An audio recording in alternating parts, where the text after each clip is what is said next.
Hello everyone. Hello. So today we're starting a live stream session with the Tamara Sanchez and Daniel. I'm not disclosing their last name, but you know him by Nixos. The reason for You gotta put in the quotes. Cointelegraph did that, not me. Okay. Well, the reason for the meeting today is Action Spot started closely collaborating with the BurstCoin community. And the reason being is because the BurstCoin has three main values. One, biggest one is it's an open source community. And it's easier barrier to entry. It has also a lot of technical advantages, which we'll ask Daniel to talk about. And it's a very friendly towards everyone, including women and minorities and etc. So we'll talk with Tamara about that as well. So on that note, I'd like to ask you a couple of questions. And let's start with Tamara. So Tamara, I know that BurstCoin is becoming more and more popular. Can you tell a little bit what is BurstCoin? BurstCoin is the one cryptocurrency that you can actually start whenever you just have a hard drive or a laptop. It's the coin for the little guy, the one that makes sense. And I guess I was kind of the little guy, and that's why it made sense to me. And yeah, that's what it's all about. It's something that you have a low bar entry point if you want to start mining or if you want to start doing anything, or at least getting involved with cryptocurrency. Yeah, I mean, whereas proof of work, because BurstCoin utilizes proof of capacity, right? So the key advantage of, like what she was talking about, using a hard drive with a laptop, any device could become a miner. Whereas right now with proof of work, to be any form of competitive, we'll say, or where you might actually see an ROI on your investment, it is a much lower bar of entry because to buy an external hard drive or to buy a bigger hard drive space, it's far cheaper than to buy anything that's going to that's going to give you the hashing power for proof of work.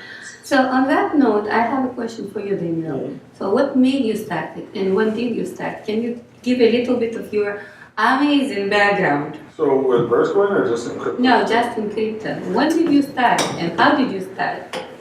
February of 2009, someone sent me my first Bitcoin, and that was because I was running a Tor node, and they were using one of my bridges, and they decided to tip me, and I ended up setting up the wallet because I didn't know anything about it. I had heard about it, but not done much with it, and then literally they sent me a coin, and then by March 3rd, I was mining with some of my rigs because at that time I saw a very valid use case of creating a decentralized economic system. And to boot, at the time, I had a whole bunch of machines that people weren't paying me to fix. So I had already fixed them. One of which I brought the hard drive back from this past visit back home. But basically, these machines were just running SETI at home and folding at home, so I just turned them into Bitcoin miners. And I mined till about 2013. And then that was when the ASIC war was really big, and it just made no sense at that point. From there, I was working at Forex. That's why I went quiet on the crypto front for several years. By Forex, I'm not talking about a cryptocurrency exchange, I was just dealing with a foreign exchange. And then, this past year, 2018, NDAs and a few other things fell off, so I was able to get involved. And it was March of this year, of 2018, that we have been looking around, and I had been experimenting with other stuff. I mean, I mined XMR, that, and I was looking at a different consensus, and I was looking for a trustless consensus that could scale, and then one that provided the same values and same intrinsic values that Bitcoin represented. I found within Burst because the plots and the model in which it uses to mine made sense for decentralization because it made sense from an operational security standpoint to me. Okay, this is a good point. So guys, just give me a second. Let me get my iPad so I can answer some questions if there will be any online. So I'll just open our Okay. And if anyone has questions, we'll be able to take them on later on.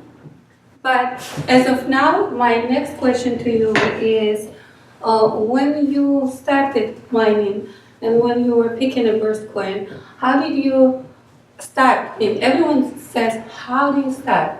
Where do you start? So for me, being a software engineer, what I normally do is I look at the technology that's behind.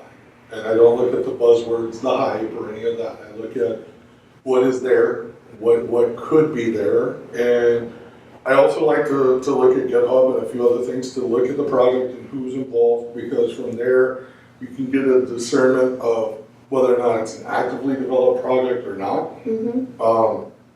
And active development projects are hard to find consistently staying active. Right. You will see short spurts from a lot of groups, or you'll see them get to the MVP model. And they use MVP because treat it like a software startup, right? So like a lot of these companies or businesses get to this point where they're like, hey, we have a functional wallet, look at us. And then you won't hear anything from them for 6 months.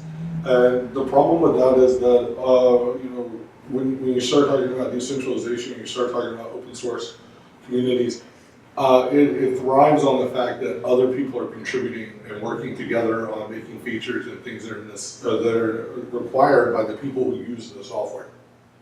And that's the biggest driving point that a lot of people miss, is that you don't have a community and you don't have a group of people developing software for what the people need, and the users, they won't continue to use your product or your software or your coin or whatever it is you want to call it.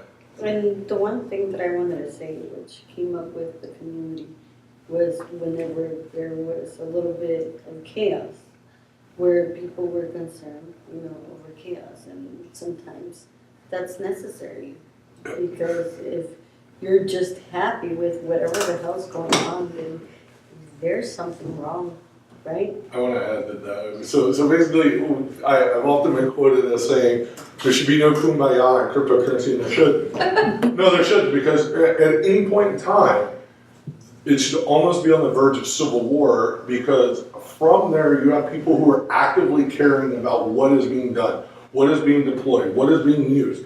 And that matters more, because those people paying attention to it are going to steer the direction of where things are going. And people say to me, oh, well, in this coin, people are just happy going. That means complacency is set in, and that there are no active developers actually working at the core protocol to argue or contest what someone else is envisioning. Because if you're just too happy, then it doesn't make any sense. That just means that you're content with the situation, and you're just willing to take whatever is going on. And people should not be complacent with allowing other people to take control of their financial software. And the reason why I say that, and I'll bring it up to the attention of everyone here, don't remember we got involved with all of this to get rid of third parties controlling our software.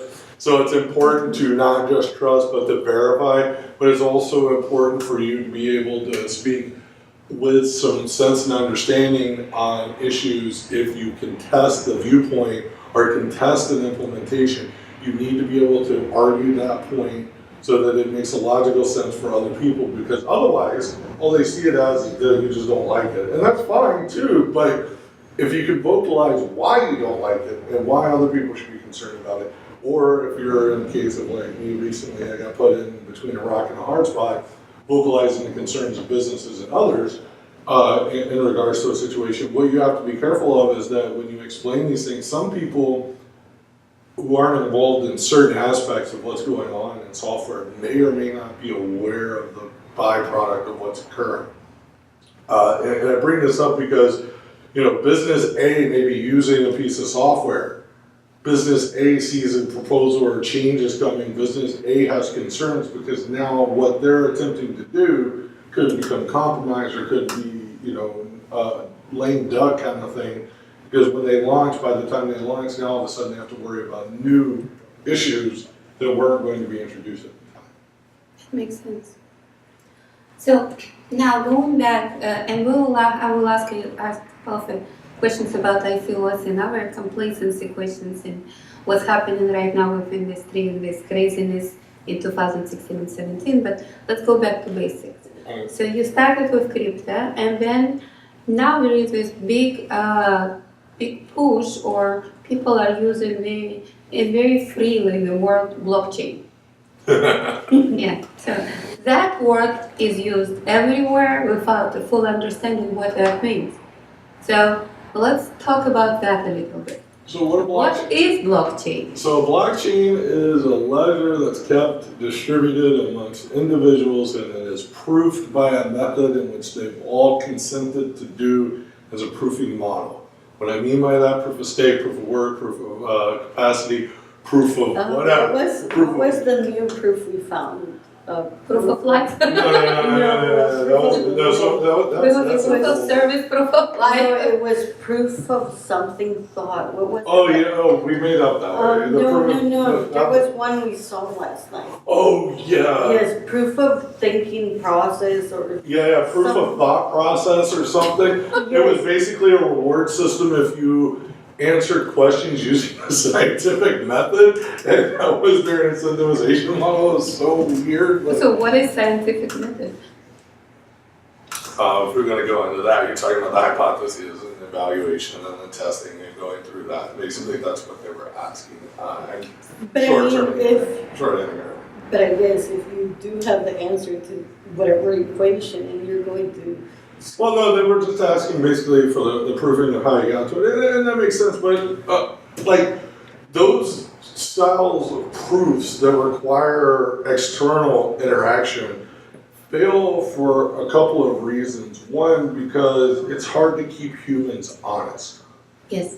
It's easy to keep a computer honest. I can tell you, hey, I'm going to send this transaction. I need you to your consensus to validate it by either getting it to add to the block based on proof of work, based proof of stake, and proof of capacity. That makes sense. But to be added to a block based on what someone does externally, and then you're going to proof off of that, that's dangerous, because how do you know if the source is valid or not prior to issuing that it's a validation? I mean, it's kind of like with a calculator, you can always rest assured that 2 + 2 will be 4. No, I should be on with the old version of C, but we'll get into that differently. Yes, That's a but I full mean, version. but an individual, if you were just Oh yeah, of course. writing down numbers, you could write down whatever the hell you want. Well, I mean, there's a lot of numbers. So recently I was contacted by a group, and they wanted to do a consensus that was completely fair, and I get that idea. The problem is that consensus, like in a hashing algorithm or a validation process where there's proof of work, proof of stake, proof of capacity, there is no equality, as there can't be, because in life there's no equality. I may have a bigger hard drive than you. Yes. You may have a bigger ASIC than I do, or you may have more coins pre-mined in the Well, sense yeah, of where like you're everyone putting says, life is unfair. It is unfair. So a lot of these new proofing systems are attempting to come out, and they're attempting to bastardize how proofing systems work. There's one now where basically they give you this random assortment of like SHA-256 output. They claim it's something else, but it looks like SHA-256 output. But basically, you have this little set that you have every block. You're given a new set of them, and then from there you have a chance, based on some dice roll mechanism they do, that you'll be granted winning the block. And it's I get it, you want to try to be equal, but the problem is that those types of systems are flawed in the sense that how can you guarantee that someone's not gaming that system?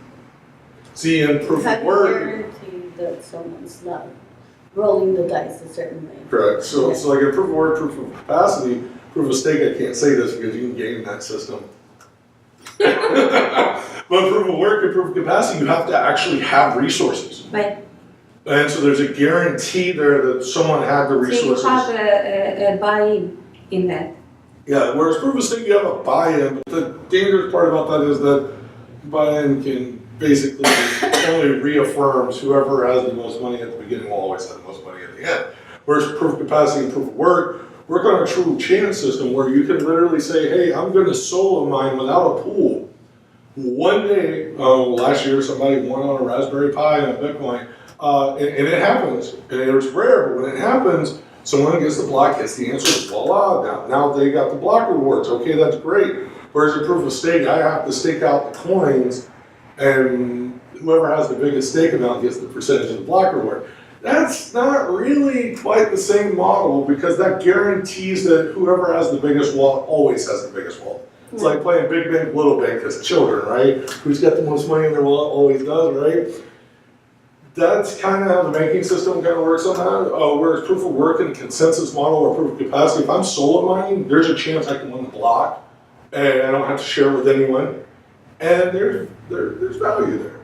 There's real value in the sense that an individual does not have to agree with a pool system or anything else, and can still mine and participate in a global economic system that's distributed and keeping everyone else honest without sacrificing or becoming a victim of, well, I put my 2 coins up and I'm not getting anything on my returns for the POS. But, So that's going back to what Tamara said. It's a low barrier to entry. So that means if you have a solar systems or solar batteries, the barrier to entry to someone in any country is very low, right? Which is really why I got involved to begin with, because it's like, if I can tell someone in a third world country that is having issues, just paying for electricity or paying for their own food or whatever it is, with Burst and with a solar battery or any number of things, even a trade charge. I mean, there's a lot of variants that you can do. The other byproduct of that, and it's a safety feature, Right. is the fact that because of the electricity usage, they're not going to become a target. Yeah, and that's something that some of us hadn't thought about, given like dual mining or whatever was going on, is that sometimes if you start spending more money on electricity, people are going to find out where you are. Because all of a sudden, you were insignificant. But now all of a sudden your power bill went up, Yeah. and power companies reporting you to your government. We saw that. We saw that with the TV show we were watching. We were watching Everybody Hates Chris and Julius. Yeah, the dad's like complaining about the electricity Yeah, he was usage. complaining about the electricity usage, and he was telling the wife, why were you spending more? Are you shutting the fridge? Or are you keeping it open? No, So, but it's a real. Yeah. Well, so I want to add to that and say that one of the dangerous parts that people fail to understand is that in this country, in the United States, right, here, when electricity usage goes up, do you know what most people are assuming the power company? They just assume you're growing pot. So they basically tell the local authorities that, hey, there's probably a grow house at this location because the electricity's up. And it's not just that, babe, but it's the fact that they're bad actors sometimes, which means it could be an employee of A or B company that now sees an increased rate of electricity. Right. And they're like, oh, does this person have Bitcoin? Does this person have a marijuana growing operation? Or does this person have any number of things, but the reality Maybe they're just running the back heater like I do. Exactly, but the thing is, like, it's something that people don't take into account, that sometimes a little increase of use in electricity or gas or whatever, it could mean, are you keeping more people? Are you feeding more people? What's going on? And the safety factor, which is what we're trying to help with when it comes to cryptocurrencies, we're trying to give people a new avenue of growth or whatever it is, and all of a sudden your electricity consumption goes up. So it's like, are you safe then? I mean, I read an article recently that a startup had published, and basically, you know, I talked about the energy efficiency of Burst and operational dangers, because what we don't realize is that it is an operational danger, and we don't perceive it as one, but it's a real operational danger, not a perceived one. Most people are like, perception is, oh, it's just electricity usage, that's fine. Well, great, yes, in the United States, kudos to you for feeling that way, awesome. Well, what about in a country where, okay, we can't even keep the lights on most days, but you're going to introduce this farm, you think they're not going to realize what the electricity uses, you think they're not going to stop it, or even worse, say like in Venezuela, which a lot of people want to use that as this nation state as the golden opportunity of crypto. What or cryptocurrency, I should make sure that I specify that, Yes. not crypto, because cryptography is definitely different. But when we start talking about cryptocurrency, let's keep in mind that these governments run on their own systems. So introduction of a cryptocurrency into a nation state in which they don't believe in such things, that is in some cases an act of war. And what people don't realize is that you can't just start declaring that kind of stuff against the government whenever you don't live there. See, that's what people fail to understand about this whole aspect of things. Venezuela is a country in which the government issues their own currency. They do not support what's going on. So if we understand that operational danger, does it make sense for me to tell them to use a proof of work coin that's going to substantially increase their electricity, that's going to substantially increase their operational danger because now they're a target? Is that a smart thing to do? You're basically endangering people. Correct. Life and Exactly, safety. so then if you start using more electricity, all of a sudden it's like, why can that person afford that? You know, babe, like that one house that we always see over the hill, the light's always on. So imagine if there was no power throughout San Jose, but we could see that light up. Yeah, of course. That We be a would target. know, that they have power and we don't. Correct. It The other thing I want to add to that before we go on to another thing, right, is the fact that I can tell you right now, if you order GPUs and you have it shipped to your house in a country where they monitor the border, such as Venezuela, what you're going to see is they're going to see GPUs going to a location you already given up. Now, a hard drive, are they going to suspect anything? No. Why? Because they just think you have images or some BS pictures you're going to put on it. And that right there adds to the operational security of utilizing a coin such as Burst for the energy efficiency, because not only do you have energy efficiency, you also have the operational security of knowing that questionably, unless I'm ordering hundreds of drives and I'm just ordering one or two drives, there's a slim chance anyone's even going to detect what I'm actually doing. Because they're not going to know. And the reality is like, with that little hard drive, you could deploy that anywhere, and anyone or any given community could just start interacting with each other. Correct. And the other thing a lot of people don't get is why the global system, why cryptocurrency is very vitally important. And a lot of times people overlook this, but I'll give a quick rundown real fast. In a country like Venezuela, or we'll use Kenya or any other, we'll use Zimbabwe actually, it's a better example. Zimbabwe's hyperinflation in the past has been huge, right? So what happens when you live in a country that no one else outside your country will ever accept your currency? What do? You can't use your currency. Say you have money you're making, what are you going to do? You can't participate in the global economic system because why? Your government may be screwing up, but it's a reflection onto you, but you only have the currency because that's what you're issued. And that's what you're given based on your work. So what do? Cryptocurrency allows for people to be able to interact globally, to be able to get parts and things shipped into them by purchasing with them and not using that localized currency that they're kept in that bubble. There are strengths to that people don't have the foresight to understand that with that, the other side of that operational danger is kind of like what we were talking about with the governments. They're not going to be okay with it. So do you plant a red flag outside your house saying I'm doing this? Or do you do it in a way that protects you and your family? And that's really a model you have to, like people don't get. Yes, in the United States of America, most of Europe, all these places, Canada, you don't have to worry about this. But in some countries, they do.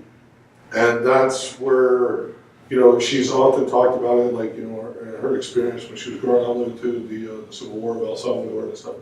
A lot of people do not understand real danger. They have this idea of it, Yeah. but they've never actually lived in a So situation they never where. live through it, so they don't know what to. I mean, unless you live through it, you cannot actually Yeah, follow the and experience. that's kind of the thing. And like, perception is different from in like electricity consumption, or being heard over a radio, over not being heard, or having to wait too long. Or turn your cell phone on and all of a sudden now they know where you are because of geolocations.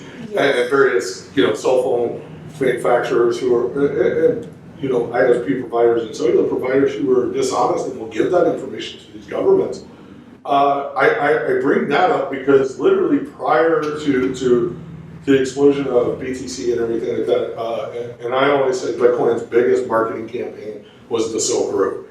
You can say whatever you want to, but most of you heard about it when the Silk Road was in your local TV's newscaster saying, "Are your kids buying drugs on the internet?" And No, remember I didn't see that video until way So it was like a free marketing. yeah, pretty much. And I mean, but it represented Thank something. you very much. But it did represent something, though. It represented individuals participating in an economic system that's censorship-free and resistant to the ideas of regulation. Now, that's an important use case for what cryptocurrency represents. It is the cypherpunk model. However, the biggest concern that a lot of people have, like I said again, the operational dangers, people forget. People don't even think of it. I mean, hell, they broadcast public keys or the private keys at conferences. I mean, you can literally fire up Wireshark and ask me for the filter, I'll give it to you. But basically, you can look at any time a talk's being done at a cryptocurrency conference, and you can find private keys just by firing up Wireshark. I demonstrated this to her. I demonstrated to a lot of people at Blockchain Economic Forum and some others that people are really lazy. And the reason why I wrote a filter is because I don't want to see the key. I just know where it was going to be presented. And that's dangerous because people don't really consider the ramifications of what they're doing. That also comes from bad application developers for not forcing signing of the transaction. That's bad too, but that's a whole different ballgame. But when people are trusting these app developers and trusting the software, again, the operational danger of not verifying is huge. So, you know, a lot of these people want to use POS coins in these third world nations. The problem is, how are they going to get the coins to begin with?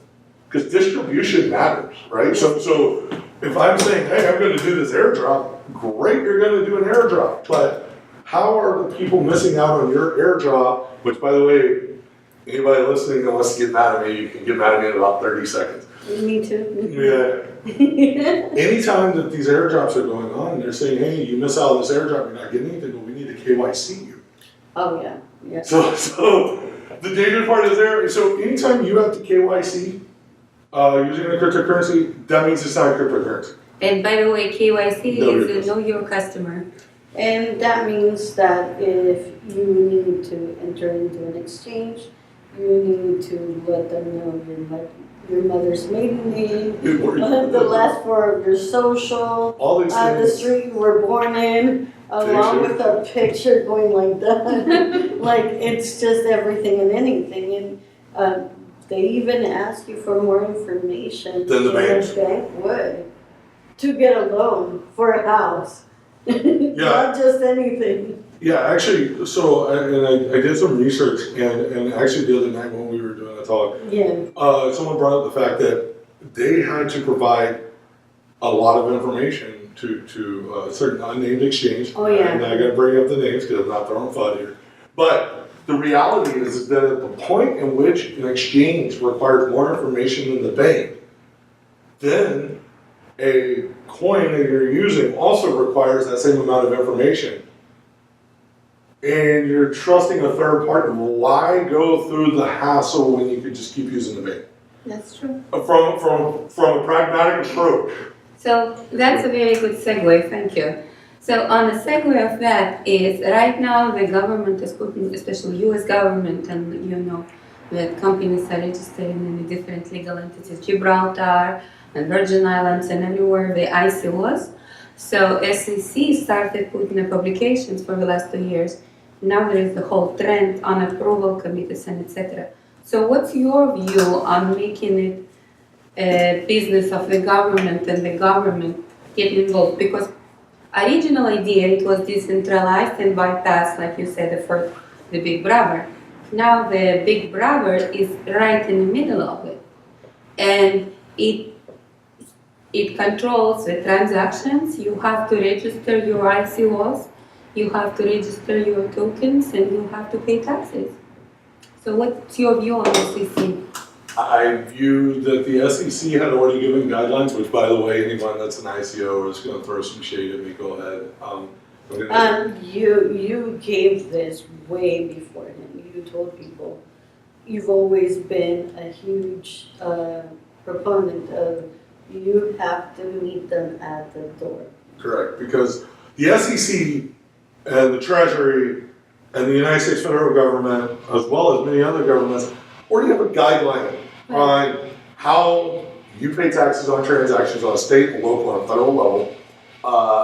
And instead of allowing them in because of greed, which by the way, that's most of what the ICOs are, anyone who challenges that, I dare them to make a proposal to a code repository with their improvements upon such coins as Bitcoin, Burst, or others. Anyone that needs their own thing, their own ICO to do it, that means they fall short of being able to add it to a core coin that's already in active circulation. And anyone that can test that can actually just ask them to do that. If they can't fork or attempt to fork to merge it into main and to make this like the better way because they have better software, then obviously you don't have better software. Because if you can't make that proposal and everyone else in the world look at it and say, you know what, we should merge this in, we should approve this, we should go forward with this improvement proposal. They don't do that. The reason why they don't do that is it's a 5-letter word, starts with G, ends in D, it's greed.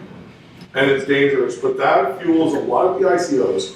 But again, going back to the ICO regulations, I don't have a problem with people asking for fundraising. That's not what I have a problem with in ICOs. I have a problem with the token economic system because they want to double dip and they want to be able to hyperinflate the valuation. So can you elaborate on what the double dividend would be? So the Treasury already does this, but basically they can print or not print money based on need.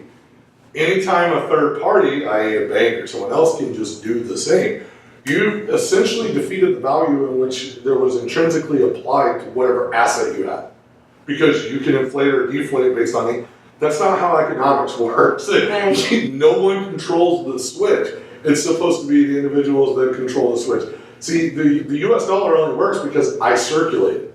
Yeah. If we don't spend the US dollar, then it doesn't do anything. Hodling. Yeah, hodling is not a use case, by the way. Anyone that says it is, DM me and we will have or ask me and we'll do a stream. That's a challenge. Yeah. Or actually we can do it as a topic if you guys are interested. Yes, definitely. We can definitely do that. But the biggest thing is with ICOs is that now we're moving to the security token offering and all this other stuff. And what I find and what I'm seeing, these people would never even get an angel seed round at all. No. Because they don't have an MVP, they don't have anything functional. They're raising $20, $30 million in ICO or STO offering and all this other stuff. However, they're not delivering. Now, people can get mad at me and say, oh, they're delivering. No, they're not. Look at all the failed ICOs, look at the money they've raised, then look at more traditional software, VC funding, look at what gets raised, look at what gets delivered, and then you do a direct purchase. That one document that we were looking through that one of my friends was working on, over like ICOs that actually worked and ICOs that didn't. It's like 98%. Yeah, no, and it's important to look at that, and it's important to look at the value that people put into that they're like, okay, this works, this doesn't work. But remember the whole idea of that I presented is like there should be an ICO that works on building a smart contract that makes sure that ICOs get their funding, but it also makes sure that they... Yeah, milestone delivery. Yeah. Because milestone delivery is the biggest thing, but... Because I mean, like, if you're about the ICOs, then you would want to know that you get paid. Yeah. And why haven't we... Why invest if you don't get paid? Yeah, and no, and why haven't we built some kind of smart contract like that? Because those types of contracts are hard, because deliverables on a milestone, for example, would be very convoluted, right? Because smart contracts, I'll also say this, don't get mad at it, smart contracts aren't very smart.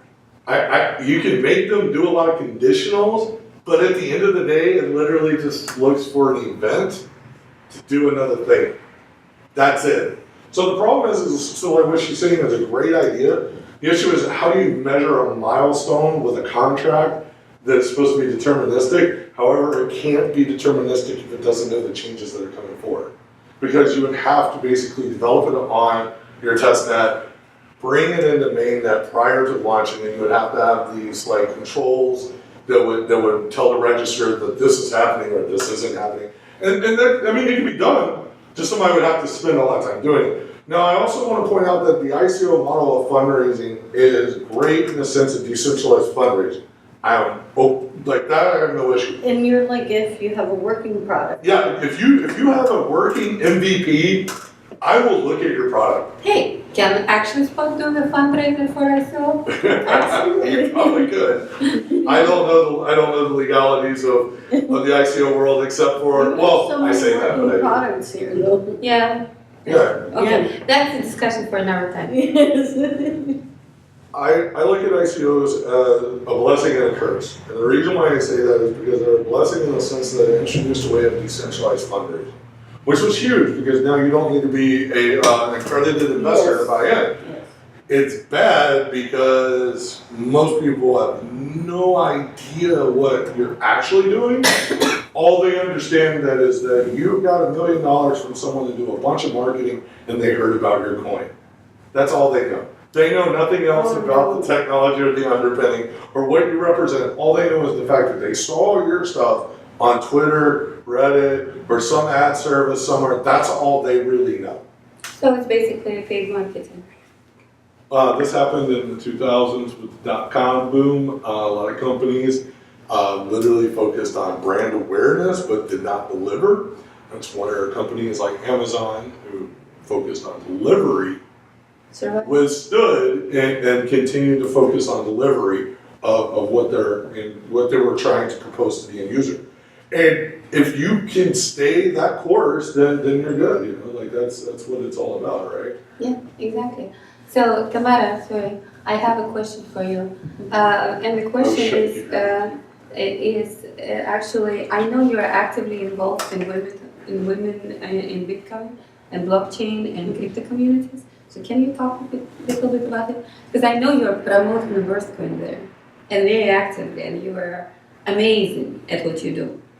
Well, I just kind of, I guess more than focusing on BurstCoin, I focus on what women throughout the community can do, or as far as like the growth that could come about from learning blockchain technology or cryptocurrencies, whether it's Burst or whether it's Ethereum, whatever it is that someone, whatever they're interested in. It doesn't have to be something I agree with or something I like. It's kind of, it's just a matter of like, is this going to make sense to them as far as like, are they going to be able to start a business? Are they going to be able to learn something?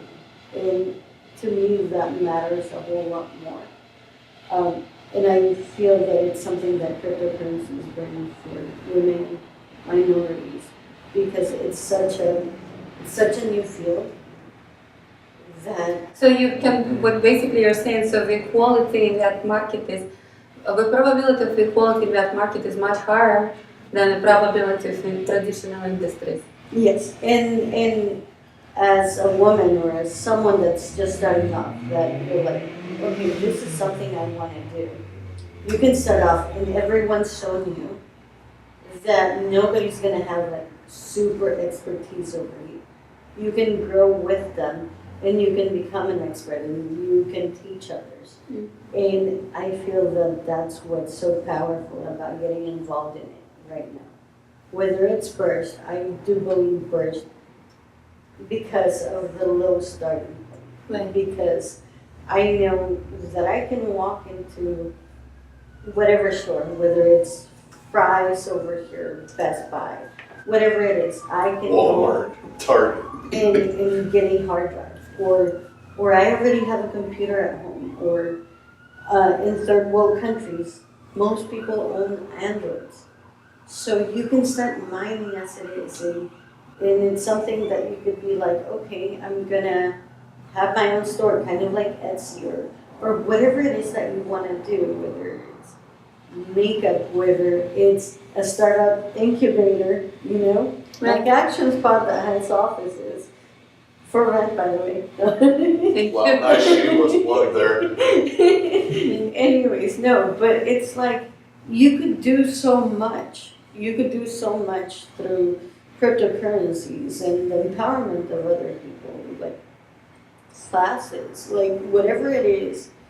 You can grow as an individual while helping others grow. Yeah, small segment. We are planning to start the next session of the blockchain schools, which will be announced. So stay tuned, and if you're interested, please send an email to info@myactionspot.com, and we'll send you an update.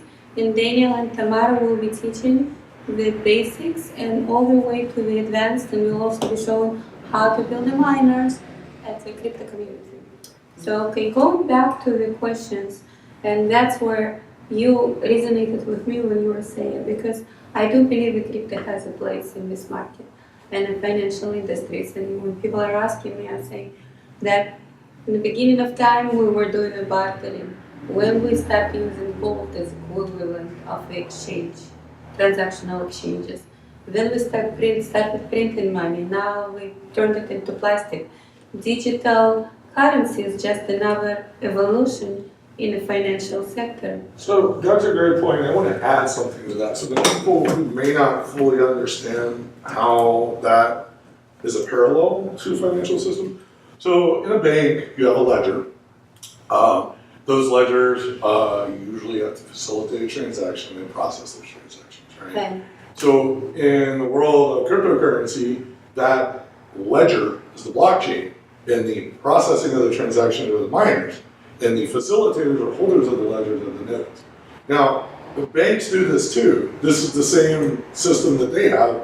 The only difference is that in the old days, in the 90s, which by the way, there were several iterations of digital currency that were brought with legal system problems and stuff like that because they attempted to bootstrap someone else's ledger.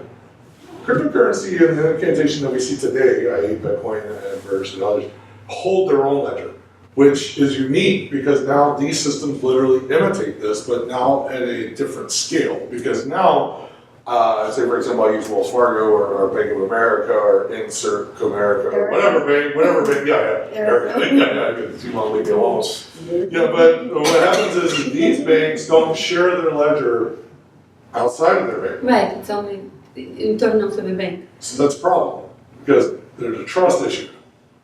So in the model of the blockchain with an actual trustless consensus, meaning I don't need to know you, you don't need to know me, I don't have to have you trust by putting your coins over anything. We're literally all doing the same kind of thing to obtain the coins, such as either proof of work or proof of capacity. What we start to see is that the bank is everywhere now.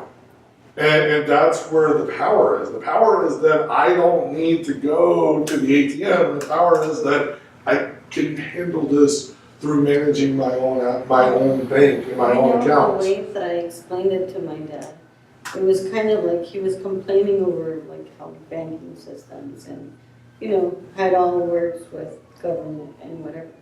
And then it was like the one beautiful thing about cryptocurrency is that if everyone that had a bank account in Bank of America went and withdrew their money, they would not be able to because it was just a ledger. But I could go and just take my cryptocurrency And move it wherever you want. Yes, because it belongs to me and I know exactly where it is. Your keys, your coins, not your So keys. you are in charge of your own Yes. destiny, basically. Yes. Whereas when you go to the bank, Yes. you're just giving away your So it would have been proof better of control. if that January 3rd date would have been like January 3rd, let's all withdraw and run. The proof of keys movement was great, but that should be every day. It shouldn't be once a year kind of thing. And the other thing I wanted to say is that there are pros and cons to being your own bank. The pro, you are your own bank. You control it. The con is that once you lose your keys, if you don't follow proper operational security, you don't follow proper models to keeping your keys safe, if you things don't like have that, full understanding. then you're going to you have a better time. Kind of like when I've been trying to interact with other stuff. And then I'm like, oh, where's my password? Where's this? Where's that? And there are some things that I need. So some of us aren't ready to be our own bank. but for I- some of us, it makes sense. Or it's the only choice. I think people are ready. I think the misconception is that people, and here's why I say that. Okay, hear me out. You remember your PIN to your debit card, okay? Okay, you remember your PIN to a lot of stuff. Okay, so if I treat my cryptocurrency accounts like I would my bank account, I have a wallet that asks me for a PIN to send coins whenever I want when I'm on the go. Okay, then I have my savings wallet elsewhere. Now all of a sudden it starts to make a little more sense. Hey, I can do this. But see, what people often don't understand, you can have more than one wallet. No, that's what You can have more than one address, No, like straight and that's what I was gonna. That's what I was gonna say. Is like when you can have more than one wallet and more than one address, then you need to have more than one password. Yeah, of course. And then it becomes exponentially. Well, actually, it all depends on how you do it. So, say for example, like one of the key advantages I will say is about BurstCoin uses an alias system built in. So now I don't need to remember. You have your, Yeah, she has access. yes. So I don't have to remember yours or yours addresses, right? All I have to remember is the aliens. So, Now that's great advantage for I walk into a business and I'm like, oh, I don't need to scan. I can scan a QR if I want, or I can send to the alias directly, or I can do a bunch of requests or whatever. if anyone wants to send Olga, At Action Spot, yes, they can send it to all over, yes. So at Action Spot. yeah, so there are key advantages there, but it's also important to remember that a lot of people have been educating people on this HODL movement. Right. But part of economic systems work in the fact that they're distributed coins or distributed currency. Like I said, the US dollar only has value because we use it. So if there's just circulation. And that's perfect point. So on that note, when people are saying that the perfect use is exchanges and government, so it's an excellent segue, thank you. So how do you see the perfect use for the government? So what I see for governments, Where would government use that? Paying for electric bills, our utility bills, taxes, permits?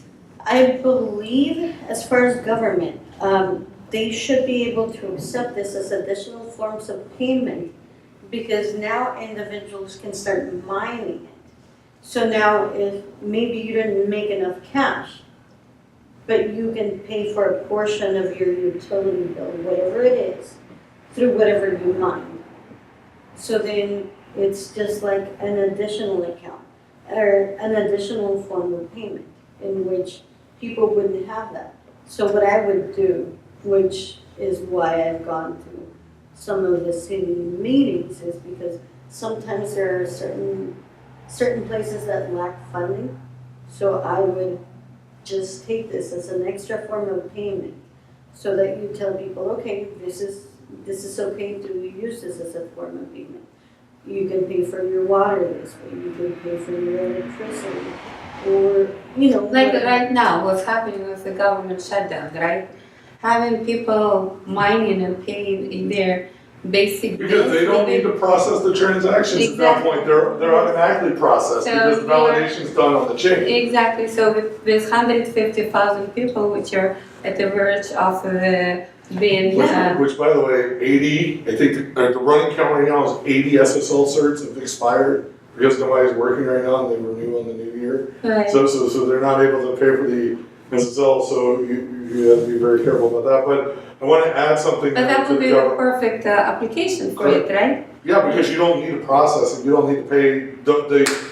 One of the key benefits of cryptocurrencies is the fact that I, as a user, pay the fee. The merchant no longer pays the fee. But when you start talking about governments, right, a lot of people say, oh, well, that goes against it for them accepting and all this other stuff, and they're like, oh, you can hide with it.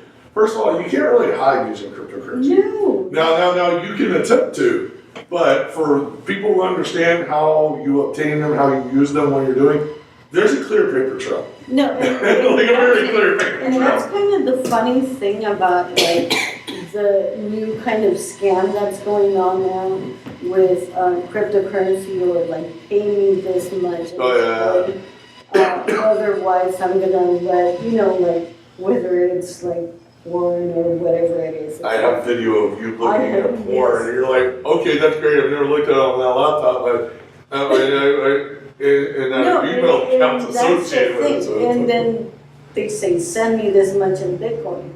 The thing is, like, that's the most immutable way of letting anyone know. this was you. Yes. So why would you use Bitcoin? So I will say the following. A lot of people will say, hey, you know, like you can't be traced with XMR, a few other things, and you can. Don't think that you can. There are ways, and so the biggest way that people forget is that operational security.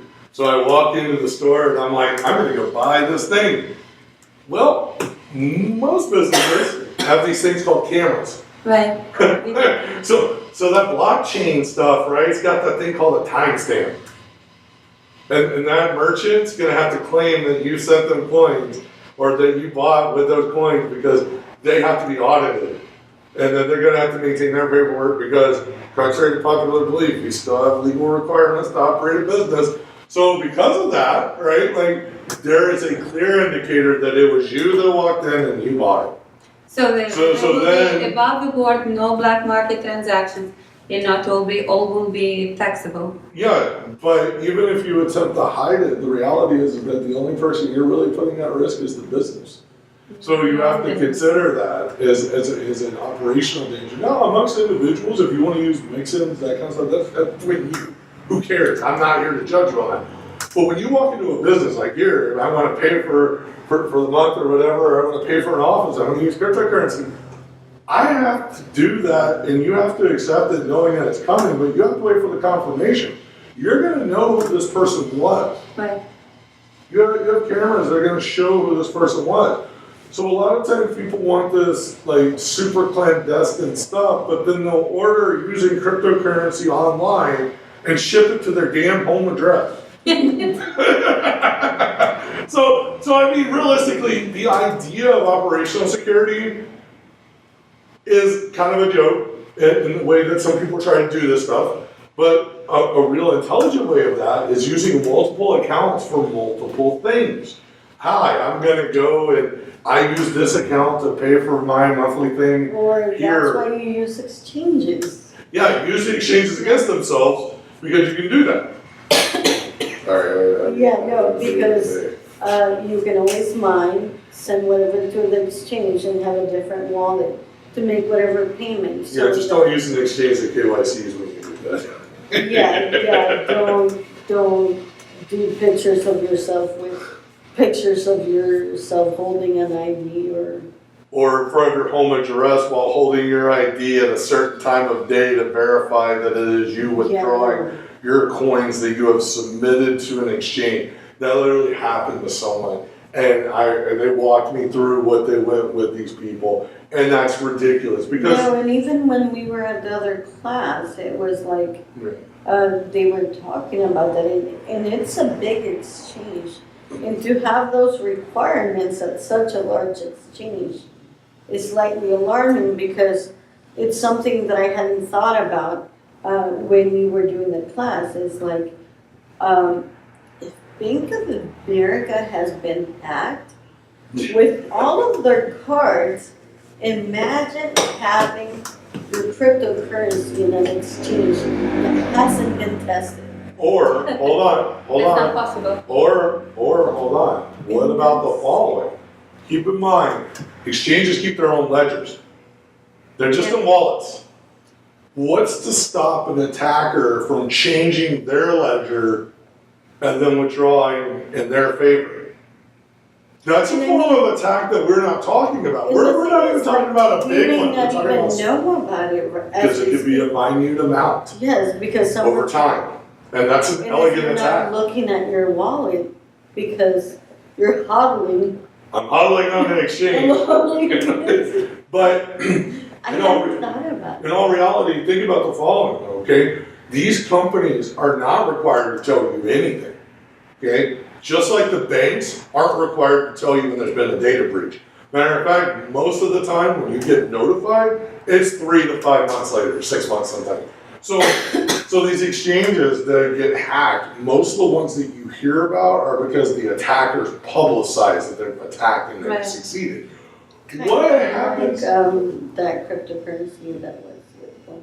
No. We're talking about the exchange attacks. So like the big, exchange attacks from last year. No, but I mean, like, they're usually not announced unless the attack. Yeah, unless the attacker makes it known they're not announcing it, just like you're talking about the XBG Yes. 51% attack, that wasn't announced, like that person announced they were about to do it and Yeah, but I succeeded. mean, So with an exchange, right, who is keeping them honest? Who is verifying that the payloads and everything that they're doing and what they're doing on their back end is functioning correctly? Who's checking that? Are they doing SWOT audits? No. Are they having open infrastructure? No. Are they providing you with a way of looking at their code to validate it? No. Now, I'm not saying that they gotta give you their keys on, no. Open infrastructure literally means, and a lot of businesses do this, I will give you my service as an open source model. You fill in the blanks, but this is the service itself. You can imitate, you can test, you can validate what it says it does. Are they following this program? No. Again, going back to that trust system, but not verifying. And that's going back to that's the entire idea of what cryptocurrency was for, which was a trustless peer-to-peer system. And peer to entity, an entity can operate as a quote peer. The problem is that peer should not have power over the others. That is true.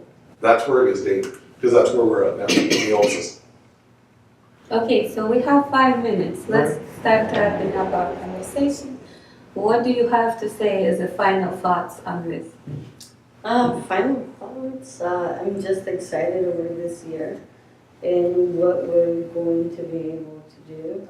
So what's the plan? What are we going to do? More classes and the one thing when you went to government, and I do want to touch on this, is there's an issue right now where the state of California is having difficulties with the DMV.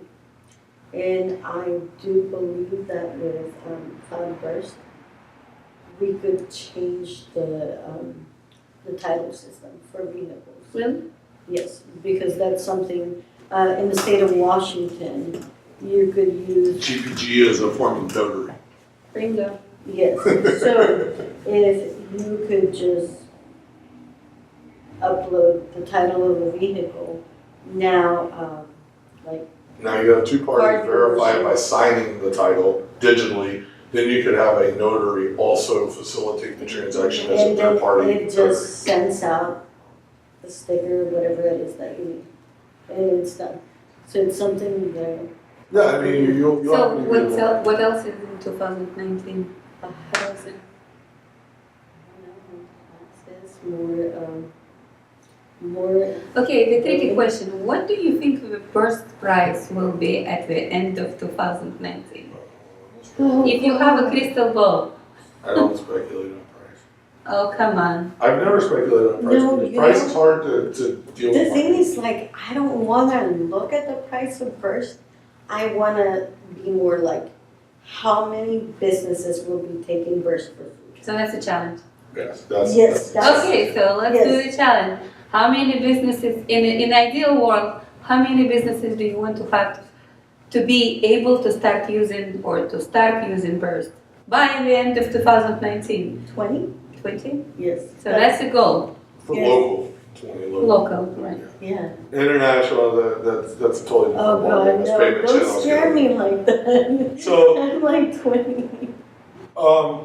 Yeah, I mean, 20's personal goal. yeah, 20 is personal goal, but 20 local is a lot when you start breaking it down. I mean, that's a lot of Yeah. businesses. I mean, ironically, I mean, imagine being able to pay rent or for food. well, or in Florida, you gas. already can. There's a one guy, Yes, there's yes, a guy there's that's a renting guy out property in Florida for Burst.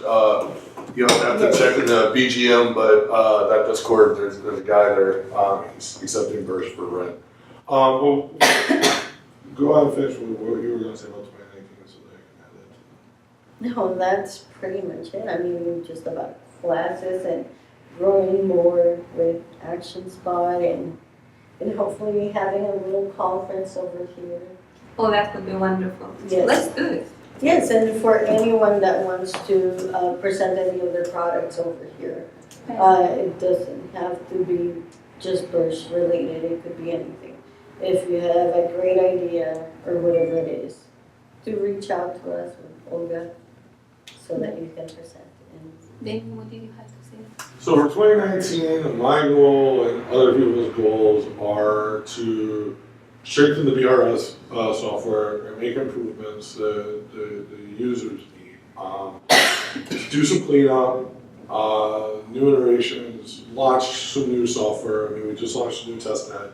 So you have to tell what's available right now. You have a wallet, you have an ATS, you have a coupon system. We also have Cloudburst, which was Cloudburst and Burst coupons were written by Curve Shifter.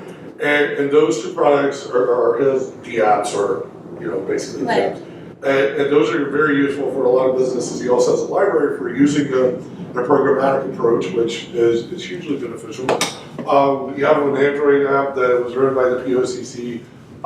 There is an iOS app that's going to be finished finally. It's back in the hands of more people instead of being restricted where it was once being controlled by one group.